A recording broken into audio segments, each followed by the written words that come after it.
Assalamualaikum warahmatullahi wabarakatuh.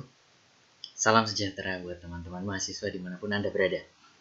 Kali ini saya akan membawakan materi tentang electric circuit dengan tema hukum Kirchhoff. Nah, saya akan bahas langsung dan kita nanti akan coba praktek dengan perangkat elektronik menggunakan virtual sistem ya. Artinya Anda tidak harus punya rangkaian elektrik, tapi kita bisa menggunakan simulatornya. Kita bahas saja. Dikembangkan oleh Gustav Kirchhoff. Dia adalah seorang fisikawan dari Jerman tahun 1800-an ya. Dan dia memiliki kontribusi terhadap perkembangan ilmu electric circuit atau sirkuit elektrik. Dan selain itu juga yang berhubungan dengan fisika atau sains ya. Nah, hukum Kirchhoff ada beberapa. Yang mungkin terkenal adalah hukum Kirchhoff pertama dan kedua, terutama untuk electric circuit ya. Kita bahas bahwa hukum pertama menyatakan mengenai konservasi arus. Konservasi arus dinyatakan dengan sigma jumlah atau jumlah total dari akumulasi arus nilainya adalah 0. Jadi kalau ada arus masuk dalam suatu sirkuit dijumlahkan dengan arus keluarnya, jumlah arus masuk dijumlahkan dengan jumlah arus keluarnya, maka di total pasti nilainya 0. Artinya jumlah total dari akumulasi arus tersebut tidak ada yang berubah. Nah, ini adalah sebagai contoh, ini ibaratkan sebuah node atau titik. Titik tersebut merupakan pertemuan dari beberapa cabang. Cabang itu ada arus masuk, misalkan ini ada I1, I2, I3, dan I4. Sementara I5, mohon maaf, 1, 2, dan 3 yang masuk. I4 dan I5 adalah cabang keluar. Maka total jumlahnya adalah seperti ini. Di mana arah menentukan positif atau negatif dari nilai arus tersebut. Selanjutnya, yang dikenal lagi adalah hukum kedua dari Kirchhoff, yaitu mengenai konservasi energi dalam satu closed loop tertutup ya, atau dalam satu loop tertutup atau closed loop. Maka sigma jumlah atau jumlah total dari tegangan itu akan selalu sama dengan 0.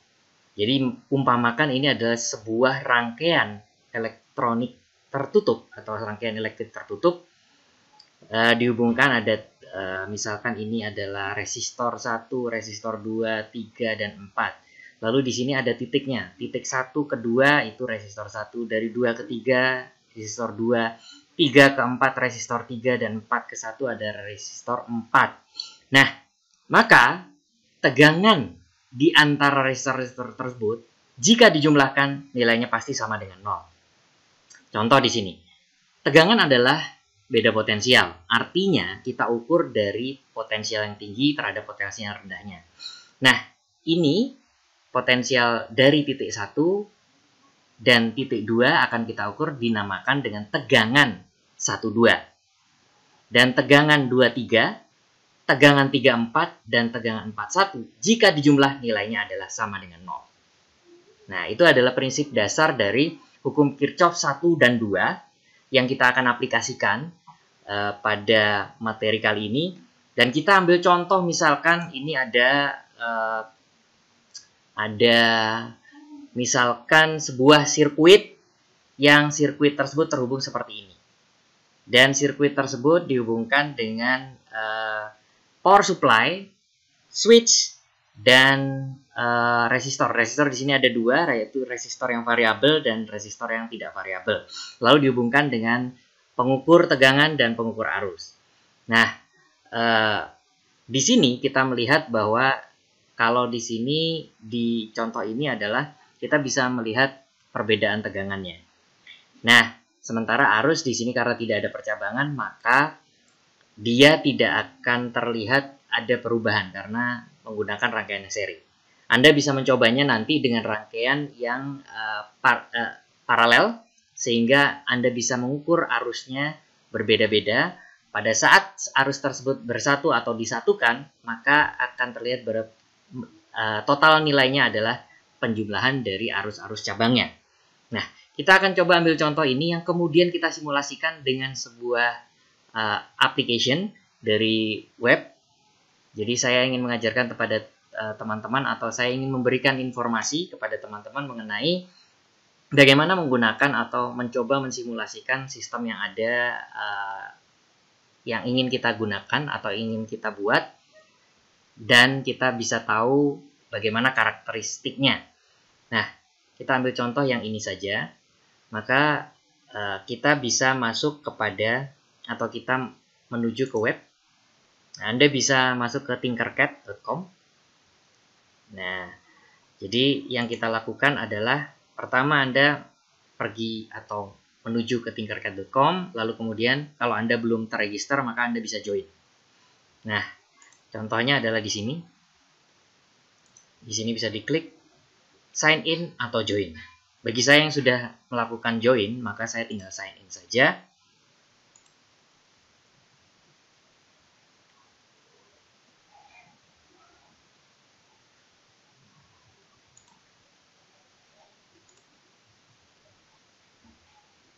Maka dia akan membuka akun saya yang sudah terdaftar pada laman tersebut dan akan menampilkan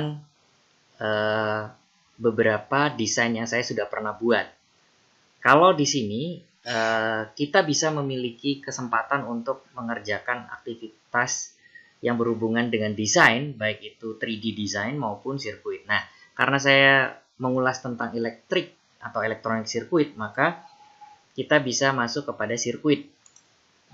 Nah, di sini telah tersimpan beberapa karya saya atau desain saya yang sudah pernah saya buat, karena semua yang kita desain di sini akan secara otomatis tersimpan di internet ya. Ya, kita akan mulai saja, mulai dari awal, maka kita klik saja create new circuit.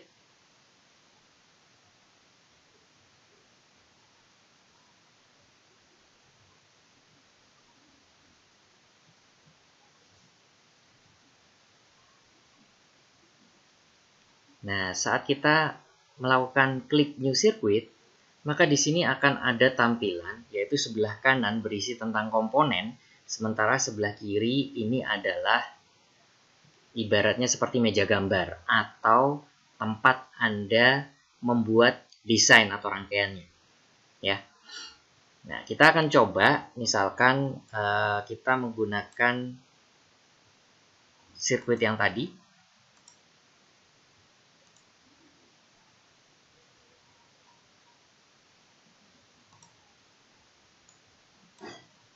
Ini adalah sirkuit yang ingin kita gunakan.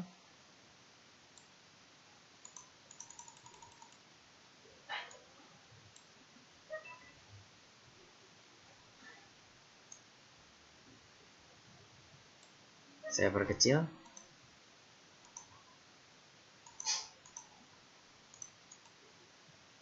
Bahwa di sini saya memerlukan power supply, lalu kemudian resistor, dan di sini ada variabel resistor. Maka saya bisa menggunakan resistor misalkan di sini. Saya tinggal klik drag and drop. Di sini kita kasih nama resistor, misalkan di sini resistor 1, res 1. Lalu kemudian kita beri nilainya. Contoh misalkan saya berikan 1000. Dan di sini ordernya adalah ohm. Maka dia akan sudah menyesuaikan. Ya. Nah, seandainya kita ingin membuat ini posisinya berubah, kita bisa rotate. Ya, seperti ini. Lalu kemudian kita tambahkan di sini ada variabel resistor. Variabel resistor Anda bisa menggunakan yang ada di sini, misalkan dengan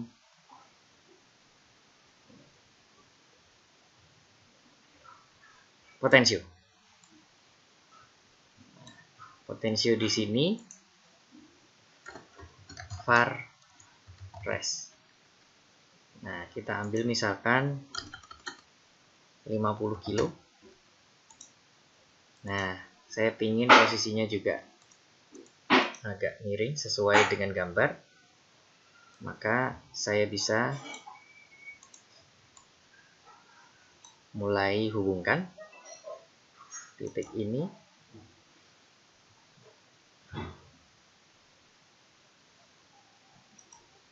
lalu kemudian dengan titik ini, lalu selanjutnya kaki nomor 2 dan kaki nomor 3 saya hubungkan, dan kemudian dihubungkan dengan switch. Saya akan mencari switch.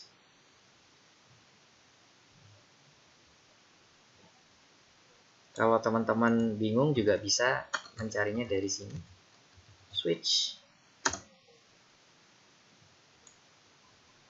Nah, di sini ada beberapa switch yang sudah tersedia. Misalkan saya menggunakan slide switch.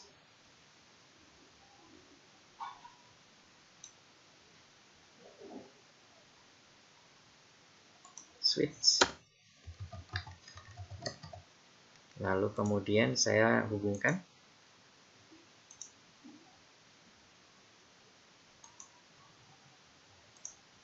Dan karena di sini ada 3, maka saya hubungkan juga 2 diantaranya menjadi 1. Jadi hanya saya menggunakan 2 saja.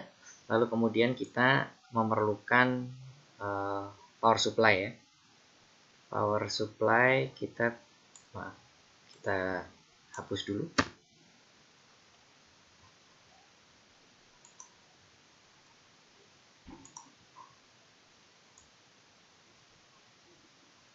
Nah, tinggal mencarinya di sini. Kita bisa mencari misalkan menggunakan baterai. Nah, baterai pun kita bisa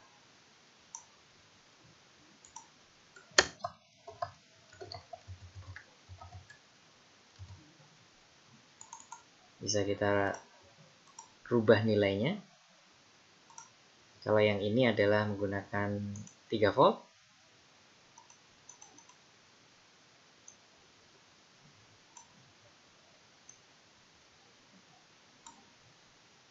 Nah, kita hubungkan.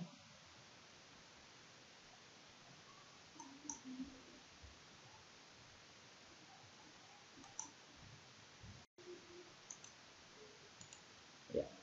Nah, maka rangkaian ini sudah selesai. Dan bagaimana kita bisa tahu? Kita tinggal start simulation. Nah, pada saat kita start atau running simulation, switch belum tertekan. Maka kita tekan. Nah, dia akan memberikan nilai. Di sini terlihat arus negatif, artinya arahnya berlawanan. Nah, sementara tegangan di sini menunjukkan angka sebesar 6 volt. Nah, ini kita bisa rubah, 6 milivolt ya. Ini kita bisa rubah, potensiometernya berubah.